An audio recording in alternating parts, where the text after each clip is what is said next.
Welcome listeners, but take heed.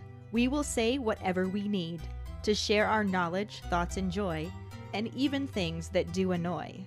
So join us now, but be aware, we have a tendency to swear. We'll dial it back a little bit. But frankly, we don't give a shit. Welcome to For Fawkes' Sake, a Harry Potter book movie compare and contrast podcast. I'm Ellen. I'm Keighty. You got something clever to say? Not really. You? Nope. Let's just fly into the Phoenix flashback. Last week we covered the first half of chapter 33, Fight and Flight, and the corresponding film scenes. Turns out the forest is full of danger, especially if you're a bigoted ministry shill like Umbridge. Harry is once again upset that no one seems to be able to penetrate him. Hermione plays their escape by ear and damn near ends up almost losing her own. Grop stumbles out of his frayed rope and into another type of fray that leaves him with some sad little boo-boos. Umbridge may have the audacity, but the Centaurs now have Umbridge, and really, we struggle to have any sympathy. And Movie Harry delivers the mic drop to end all mic drops, and a grateful fandom thanks him. During episode 178, Read the Forest, our Potter Pondering was a bit of a two-parter. Did you find the movie line, "Sorry, Professor, I must not tell lies," as epic as we did? And if yes, what did the movies do wrong that you are willing to forgive because of it?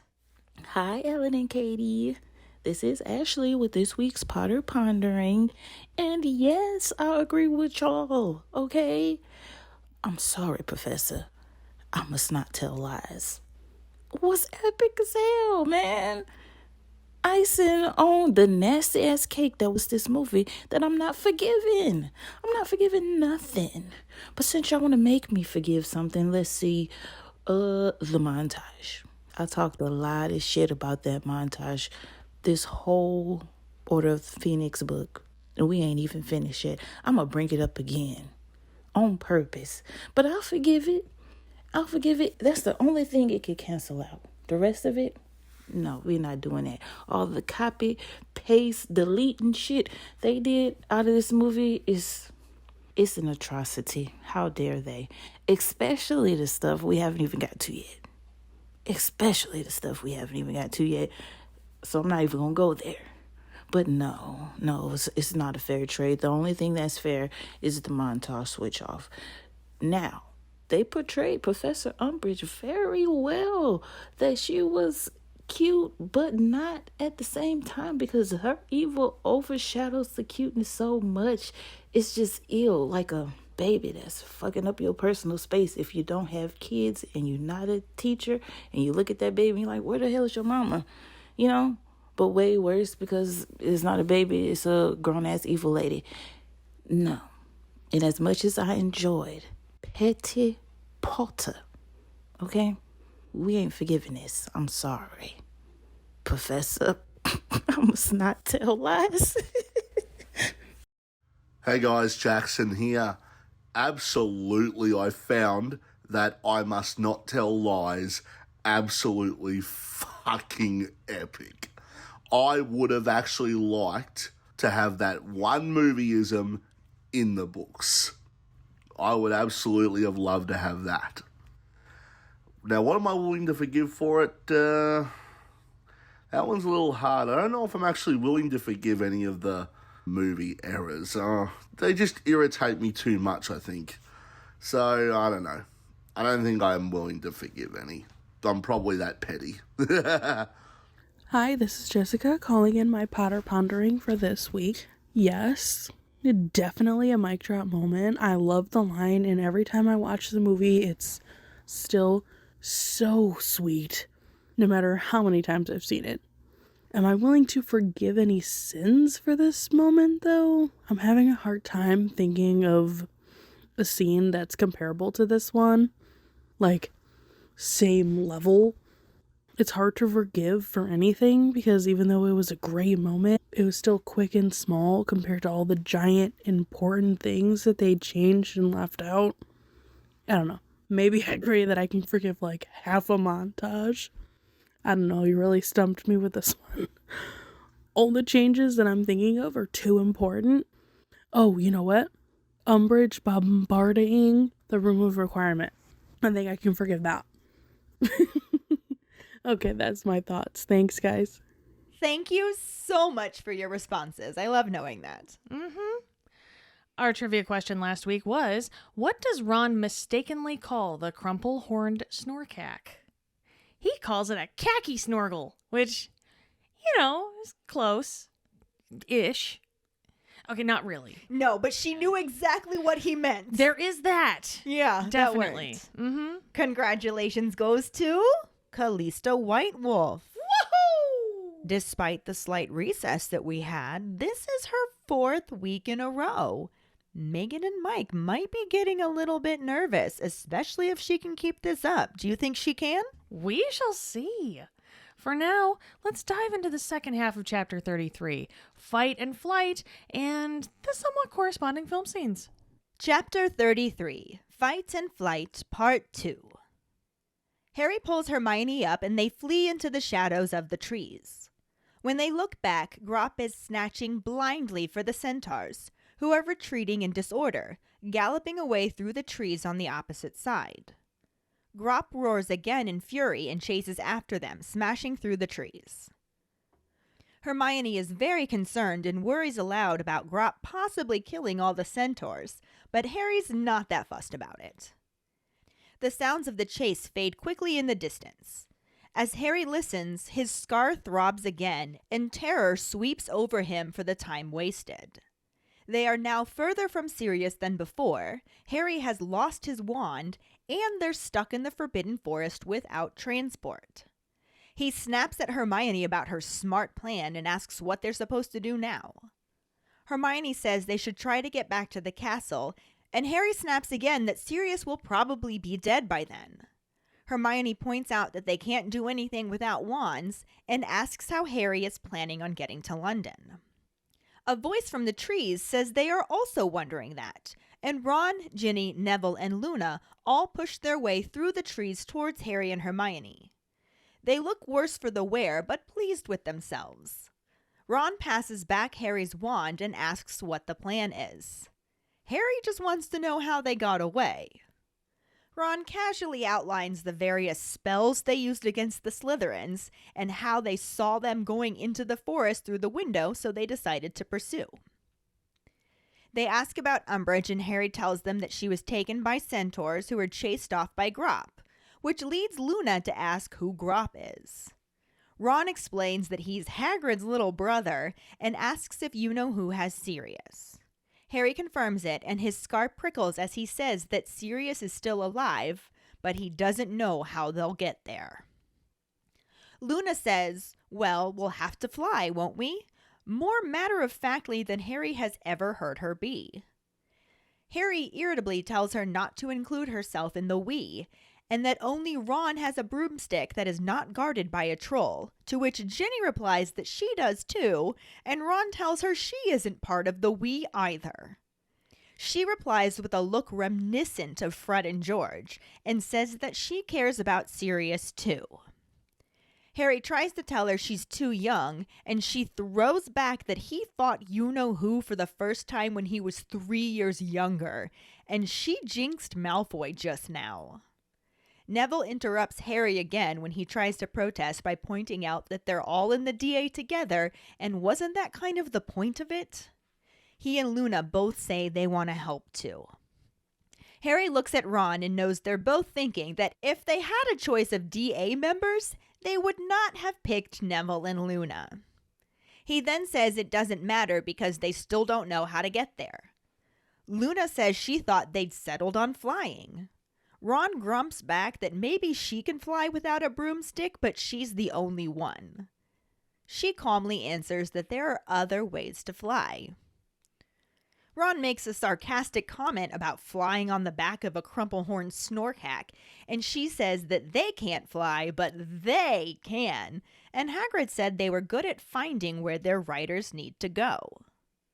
Harry turns to see two Thestrals watching their conversation as though they understand. He's excited to see them and approaches, patting the closer one, wondering how he ever thought them ugly. Ron asks if it's those mad horse things that you can't see unless you've watched someone snuff it, and Harry confirms that there are 2. Hermione says they'll need 3, Ginny says 4, and Luna says, I think there are 6 of us actually, as she counts. Harry again tries to fight the idea that Luna, Neville, and Ginny are coming. They protest and his scar throbs again, so he knows there's no time to waste and just points out that they need more Thestrals if more people are going to come. Ginny confidently says that the blood on their robes means they will attract more. One Thestral confirms this by licking his sleeve. Harry then thinks that he and Ron should go ahead and Hermione can stay to attract more Thestrals, to which Hermione protests, and Luna points out that while they've been dragging this out, more have already come, saying they must really smell. Harry looks again and 6 or 7 more Thestrals are already approaching. He realizes he has no more excuses and angrily directs them to pick a mount and get on. The movie picks back up as Harry and Hermione watch the centaurs carry her off, screaming and demanding they let her go. As her voice trails off, the camera focuses on Grop as he pulls an arrow from his arm, and Hermione thanks him. Harry reminds her about Sirius, and the 2 take off running through the forest. The camera cuts to them running onto the covered bridge as Ron, Ginny, Neville, and Luna are running towards them from the other end. They meet in the middle as Hermione asks them how they got away, and Ginny informs them that they used puking pastils, and it wasn't pretty. As Ron returns their wands to Harry and Hermione, he explains that he told them he was hungry, and he wanted some sweets, and they told him to bugger off and ate the lot themselves. Hermione doesn't manage to keep the surprise out of her voice as she tells him that that was clever. He modestly claims that it's been known to happen, and Neville informs them all that it was brilliant, before asking how they are going to get to London. Harry tries to talk them out of going since he's gotten them into enough trouble as it is, and begins to walk away. Neville reminds him that Dumbledore's army is supposed to be about doing something real. He asks Harry if that was just words to him, and when he pauses and looks back at them, Ron points out that he doesn't have to do everything by himself. After a moment of hesitation, Harry asks them how they're going to get to London, and Luna steps forward to say, "We fly, of course." Yeah, so there's some pretty blatant parallels between these 2 sections. That was a really nice way of saying correlation. Thank you. Blatant parallels. I like it. I mean, direct words. Yeah. It's crazy. amazing, though, how they're still different. That is kind of why we're here. Right? Yeah. Side note, when the new series starts, we should totally do just like a weekly reaction to it where we can just like reference what we've already done, Just but talk about like just tie it back in. But it could Like- just be instead of Like, it can hey, be we more finally off the got cuff. this. Yeah. Or, God damn it, we Right? still don't have this. For fuck's sake. Yeah. Yeah. Because by the time they actually get it all set up to go, we might be through the originals. Yeah. But anyway. It'd be kind of fun to be doing it in real time, too. Right. That's what I was Yeah. thinking. Yeah. And then we become super relevant. I don't know if that's going to be a thing, but we're going to be super relevant and still making Scrub references. I don't think... Okay, I'm sorry. I meant our podcast is going to be relevant, not us personally. I should have clarified. We are old. We really are. Oh, that's good times. So the book chapter starts off basically right as Grop is starting to chase off the centaurs. Sure, yeah. Picks up right where we left off last week. Grop's got all the arrows in his face that the poor guy just like broke off the shafts and dug them in further. So he's in pain, understandably. And he's just like blindly trying to grab all the centaurs and they're running through the trees like, giant. Yeah? Yeah. That's what... I think that's exactly what they sounded like. Is it? Have you ever heard a centaur scream? I mean, fair enough. I'm just saying. But also, I mean, all right. Just gonna go with it. But yeah, Grop just runs after them, fully chasing them off, leaving Harry and Hermione behind, hiding in the trees themselves. Mm-hmm. And This is so cute because Hermione's like, oh my god, what if Grop kills all the centaurs? And Harry's just like, I don't give a fuck. I hope he does. They just tried to kill us. Right? And what if he does? They just tried to Pepto-Bismol us. Yeah. Straight up. Like, yes, they took Pepto-Bismol away. Thanks for that, guys, but maybe don't turn your arrows on us. Shit. Yeah.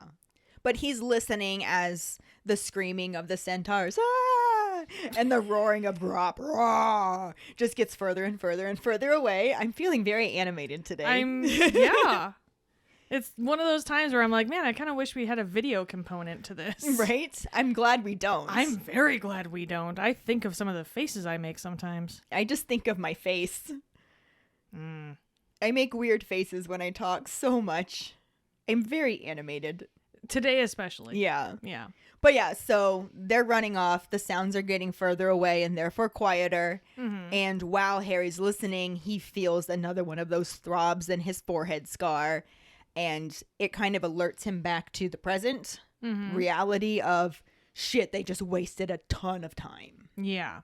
They're nowhere near serious. In fact, they're probably further away since they're stranded in the middle of the Forbidden Forest. Harry does not have a wand, and they have no way of getting there. Yeah. It's not coming up Millhouse. No. Really not, no. Although he snaps at Hermione, which, I mean, it's caps lock Harry. I get it. He's scared. But he's like, smart plan, Hermione. I'm like, dude, 5 minutes ago, you were tied up in the movie, but you were captured in Pepto-Bismol's office. Yeah. You are at least rid of her at this point. Yeah. Was it ideal? No, but it's still better off than you were. Yeah.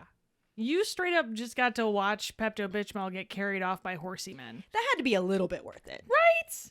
But yeah, so he's just sullenly like, what are we going to do now, Hermione? What's your next smart plan, huh? I don't know. You come up with something, motherfucker. I don't hear you coming up with anything. Jesus. That's because Harry's not in Ravenclaw. Harry's lucky he's in fucking Hogwarts. Shit. This is kind of similar in the movie. Kind of. Harry's still stupid. It's a thing, you know. Harry's still not in Ravenclaw. But they just straight up watch Pepto-Bismol get taken away by the centaurs as she screams and shouts all about who she is as though they give a flying fuck. I'm going to just branch out here and say they don't. No. Yeah.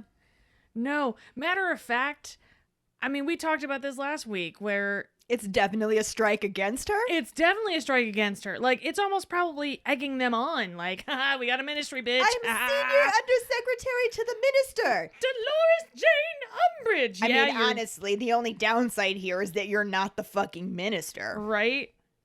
Bitch. To the centaurs who are carrying her off. Yes. Yes. I was coming with you on that. I'm sure everybody else was too. But yeah, when I say that few things in this world are as satisfying as that scene, like, this is on the same level as getting a Tetris. You know, the 4 lines in a row when you've just been sitting there collecting all the other blocks on the one side. The one long piece. That's what she said. But yeah, you get the long piece and it clears that whole section and you just think nothing is ever going to feel that good in your life ever again. And then you watch this scene. You know what? I can't even argue with you. Right? I'm right there with you. Yeah. So anyway, she gets carried away in the best screen departure since the stage direction Exit Pursued by a Bear from A Winter's Tale, let me tell you. And we see Grop picking the measly little centaur arrows out of his arms. Not at all like Not in his the book. face, right? Yeah, not his face. And also, they didn't look like they really got into his skin at all. Right. They looked like he was more or less just wiping away Nerf darts. Yeah. You know? They couldn't penetrate his thick giant skin. Yeah. I hate me. Yeah. I hate me. Moving on. Please, yes. But Hermione thanks him. And Harry, luckily quite single-minded in this moment, reminds Hermione that his dogfather is in the shit right now. And they need to take the fuck off. So they do. Right. And he's nowhere near as hostile to her No. as the book has him be. No. But we already talked about movie Harry not being as caps lock as book Harry. Mm-hmm. He had his moments. He did. But also, too, Hermione wasn't really, like, throwing a whole lot of stuff out there either. No. He was just more like, Hermione, serious. Okay, let's go. Like, that's all that needed to be said, really. Yeah, it was very watered down. Mm-hmm. But yeah, it is similar. In the book, they actually spell it out for you. You know, the movie likes to just plant it and then jump to it. Yeah. Whereas the book does a little bit of sowing, watering, Yeah. tending. Sure. Lovingly, painstakingly caring for. Yeah. Yeah. Yeah. Mhm. They talk to him at night. Yeah, that's missing from the movie. Very much so. The movie just threw some seeds into like a barren field and was like, grow, motherfuckers. And that was. And then they jumped to a field that is fully grown. Yeah, exactly. God, that was really succinctly put. Anyway. And that was really smartly said. Department of Redundancy Department, can I help you? Yes. You can help me get back on track. Anyway, like I said, there's layers here. They're taking care of what they planted. Mm-hmm. So Hermione is actually in the book suggesting they get back to the castle. That's her next big plan. And Sure. Harry's just like, my dogfather's going to be dead by then. We don't have time for this shit. Yeah. And Hermione says, well, what the fuck are you going to do without your wand? And you don't even know how you're going to get to London. Right? It's like, okay, yeah, my dogfather will be dead by the time we get all that stuff done. But you're going to be dead if we don't do this stuff too. So, and your dogfather will also be dead. Like, everybody's dying in this scenario. Yeah. So maybe let's focus on one thing at a time, shall we? Yeah. Like, how do we get our wands back? How Mhm. do we get to London? And when she makes the comment about Harry not knowing how he's going to get to London, there's a voice from the trees Dun dun dun. that says, yeah, we're also wondering that. Cue the plants of Ron, Ginny, Neville, and Luna to grow into this scene. Wow, we're really going with this I garden guess theme, so. aren't Yeah, we? it's just Okay. happening now. Yeah. But they push their way through the trees up to Harry and Hermione, and they're looking a little rough, Yeah. but they also look kind of pleased with themselves. They're like the weeds that grow out of cement. Yeah. Like, As long as we're going with this whole garden thing. Sure. Exactly. well, you know what they say, Ellen? You can lead a horticulture, but you can't make her think. So, Yes. it's my one gardening joke that I've got. You got it. I really wish you had some more so we could dig into this, but God damn, fuck. No. anyway. Moving on. Mowing on. Not sorry. A little sorry. You shouldn't be. Ron hands Harry his wand. Sure. They're like, what the fuck? How'd you do this? How'd you pull this shit off? Also, how are you here? Right? That's basically it. Yeah. What the hell? Yeah. Ron wants to know what the plan is, but Harry's totally focused on, how did you get away? Yeah.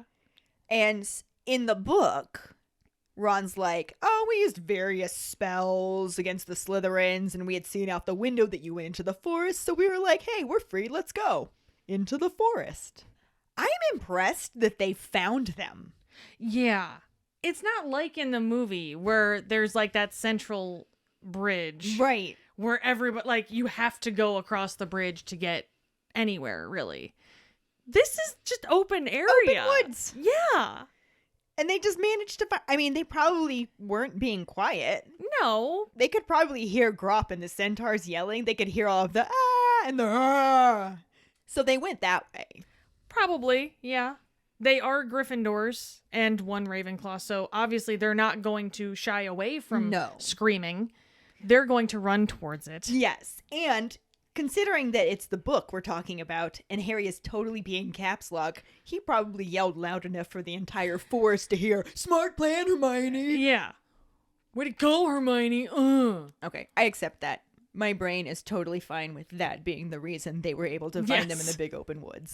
Headcanon. Done. Oh, that was fun. I'm glad we worked through that. Similar, but slightly different in the movie, as we said. Yep. We then meet up with Ron and the Silver Trio, Ginny, Neville, and Luna, hightailing it towards Hermione and Harry on the covered bridge. Which you mentioned. Which we mentioned. Makes it a lot easier for them to find when that's the only place you can go to. Exactly. Central spot. You gotta draw the eye somewhere. And that's where we did. So Hermione asks how they got away, and Ginny tells them that there was an incident with some puking pastils, and it was super gross, but really fucking funny. Which is obviously slightly different since they used spells and like overpowered them in the book. Whereas in the movie, they actually gave Ron some credit. Yeah, he outsmarted them. Yeah. And he tells them all about it. He gives them their wands back, and he says he tricked those dumbasses into eating Ipecac candy. Ipic candy, if you will. I'll take it. Yeah.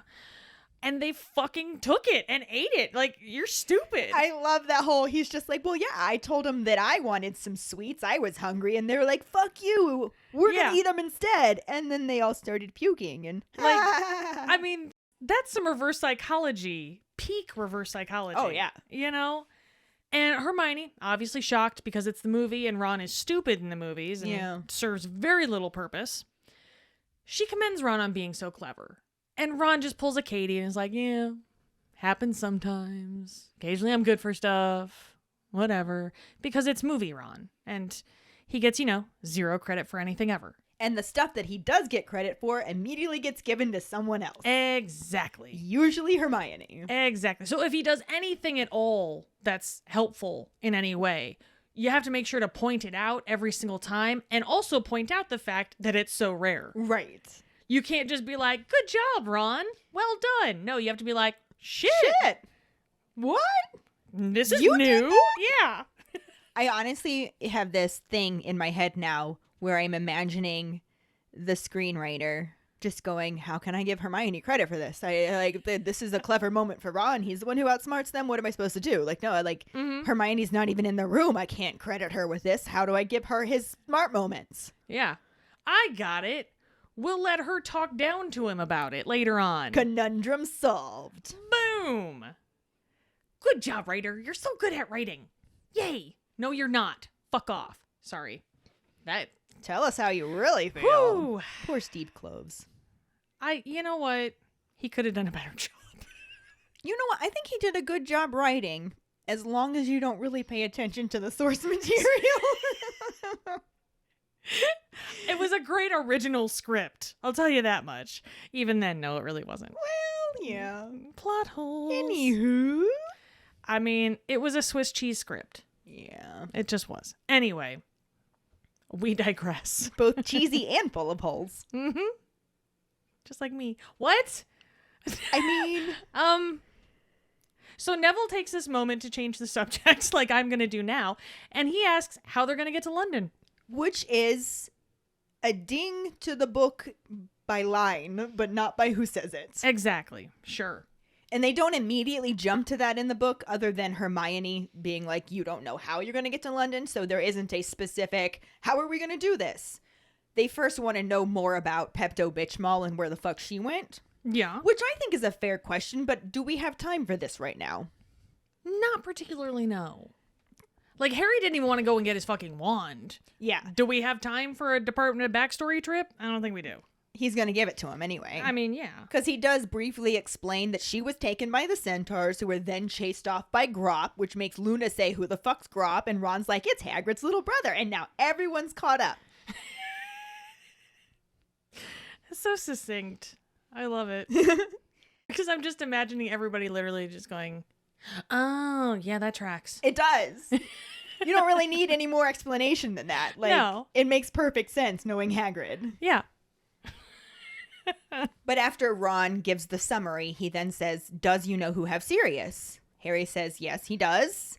And then his scar gives another little prickle, and he's like, he's still alive at this moment. Mm-hmm. But we don't know how we're going to get there. And that's kind of the moment of him being like, how the fuck are we going to get there? Yeah. And it's still not even the same person asking. It rarely is. But this part stays pretty much the same, because it is Luna who speaks up and says, well, we'll have to fly, won't we? And they make it a point to say that she says this matter-of-factly. It is not in her usual airy-fairy Luna Lovegood sort of way. She's just like, we're flying, duh. Yeah. She's already got the plan. Yeah. She's surprised you're not already caught up to it. She's That's the what it is. Ravenclaw of the group. Yeah. She knows what's up, man. Mhm. And Harry is just like, why are you saying we like you're coming too? Bitch, because I am. And he also points out that Ron is the only one that has a broomstick that's not guarded by a troll. And Ginny's just like, hello, I do too. And Ron's like, why are you saying that like you're going?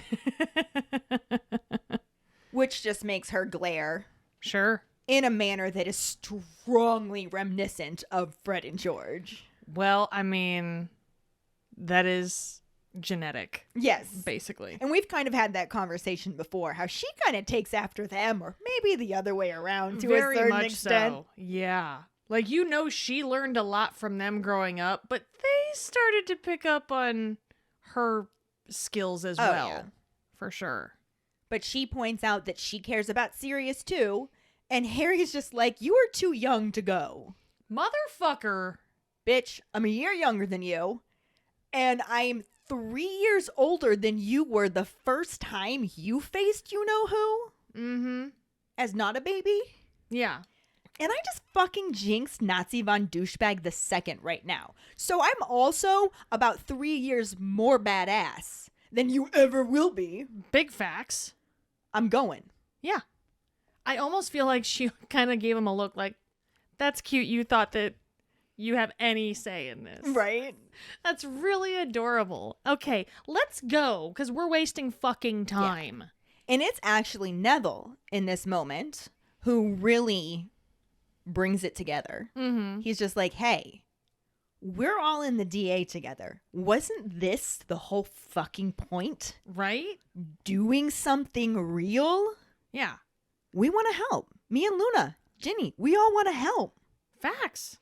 And then, of course, this gets the little side comment of Harry and Ron exchanging the glance of all of the fucking members of the DA that we could bring along for this mission. It would not be Neville or Luna. I'm sorry, did you want Zachariah Smith up in this bitch? I do think there were people that were lower on the list.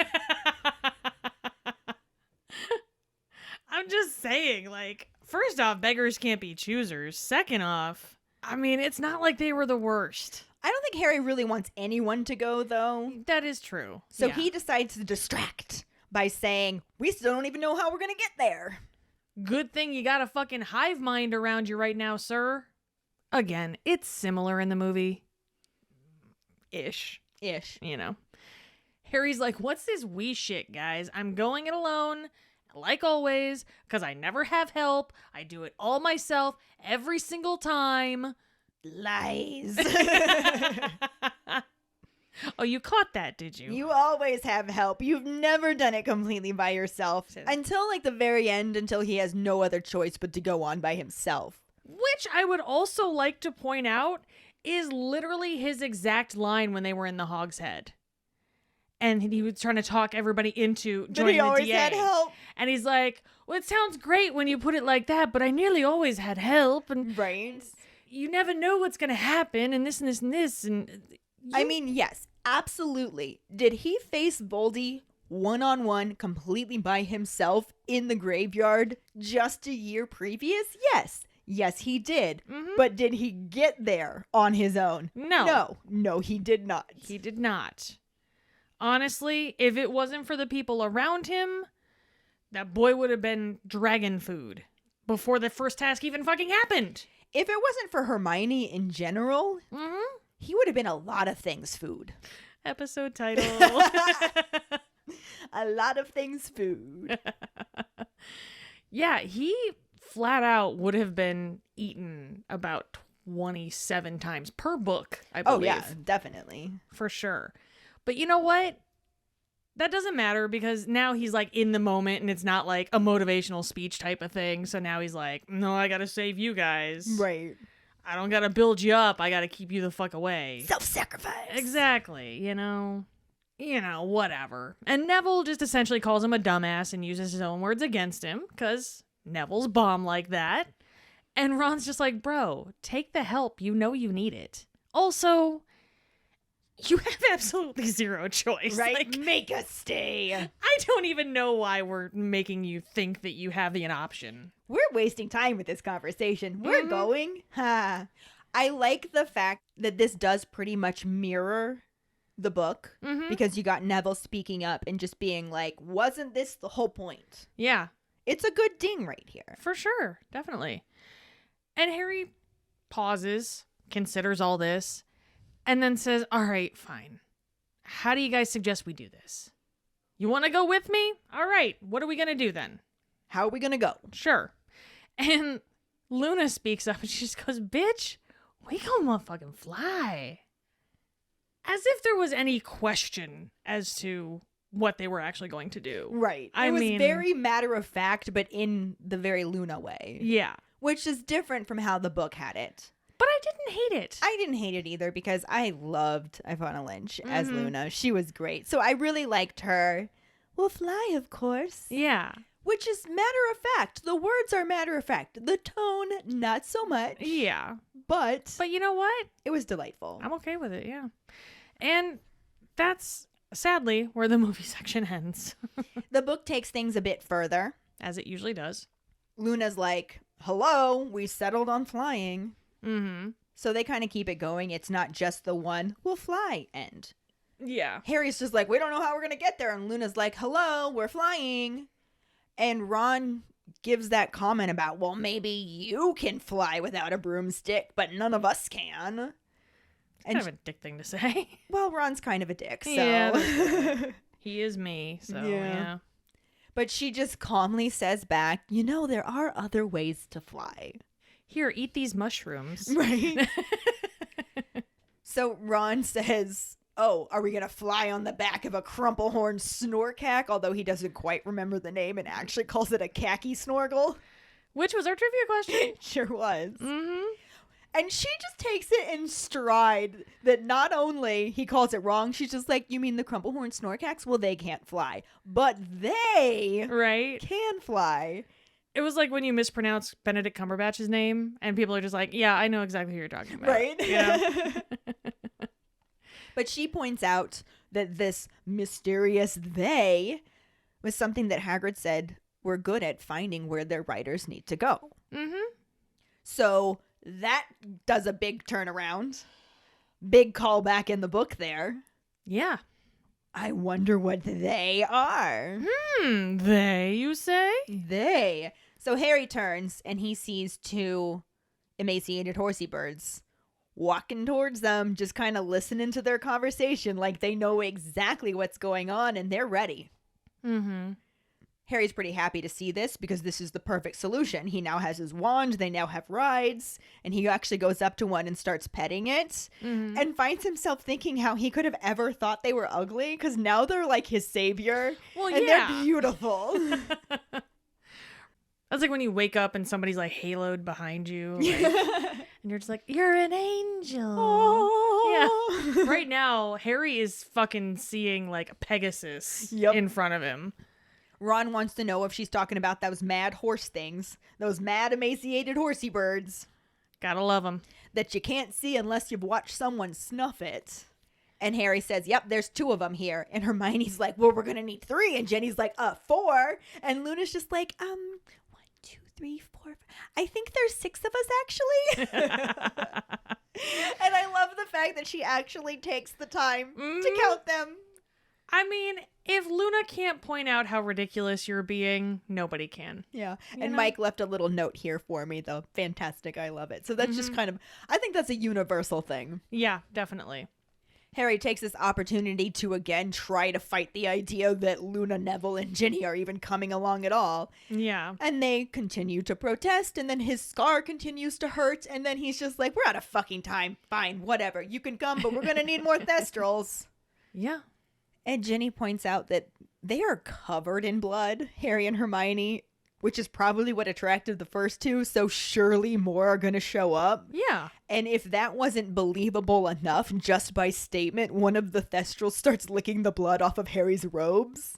When you got the Thestral bait, you got the Thestral bait. Right? You know what I'm saying? Harry suggests that since they only have 2, he and Ron will get a head start while Hermione and her blood coveredness stays behind.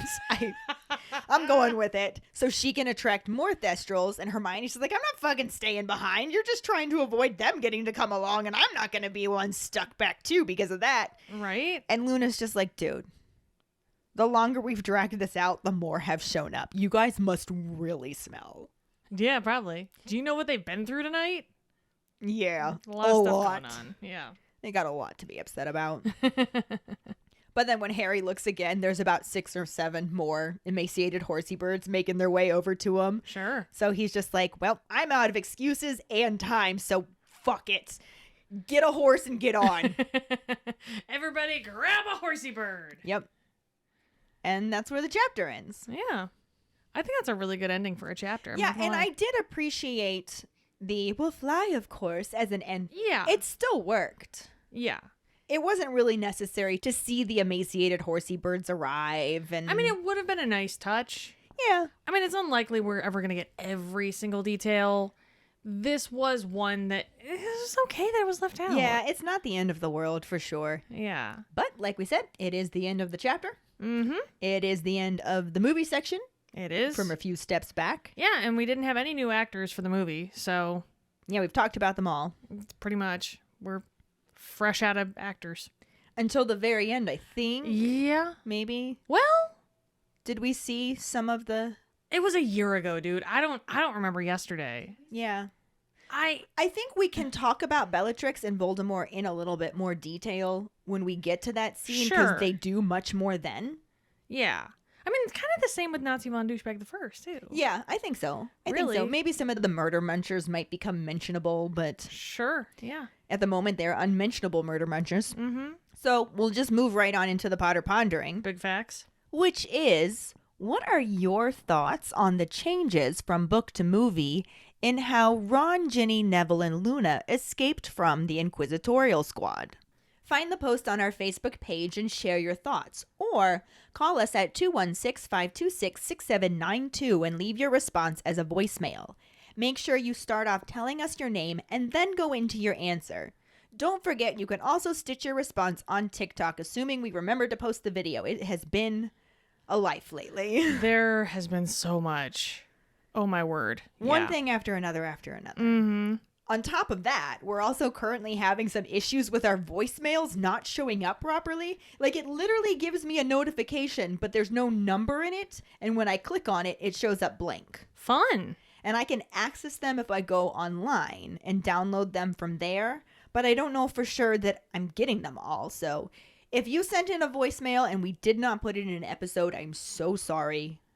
Yeah, Ellen. Technical issues. I'm hoping that I can get to the cell place soon. Life's just not really cooperating at the moment. So backup option is to record your response just on your phone and then email it to us at forfawkesakepodcast@gmail.com. Sounds logical, yeah. We really look forward to reading, hearing, and seeing them. And no Sorting Hat story this week, but if you send them, we will read them. If you send them, we will read. I'm glad you picked up on that. Oh, yes. You can email them to us at forfawkesakepodcast@gmail.com. Let us know your house, wand, Patronus, how you got into Harry Potter, and anything else you might want to share with us. Or you can message them to us over social media. This week's trivia question is, what does Harry's Ministry Visitor Badge say? The first one who responds with a correct answer and the code word #NameAndBusiness will get a sticker. Another way to get a sticker is to rate and review us through iTunes or Facebook. Make sure to email us at forfawkesakepodcast@gmail.com to let us know you did, and we will get back to you to figure out which sticker you want and where to send it. Don't forget to find us and follow us on Facebook, Twitter, and Instagram at FawkesSakePod. Following us on Podbean at fawkesakepod.podbean.com will get you the episode as early as possible and give you a leg up in answering the trivia question. You can also go to our website at forfawkesakepodcast.com to check out our For Fawkes Sake and Harry Potter related merchandise for sale. Don't forget to subscribe to our YouTube channel where we post our weekly podcast episodes, cooking show episodes, vlogs, bloopers, and other random videos. If you would like to support us as a patron, you can sign up on patreon.com/FawkesSakePod.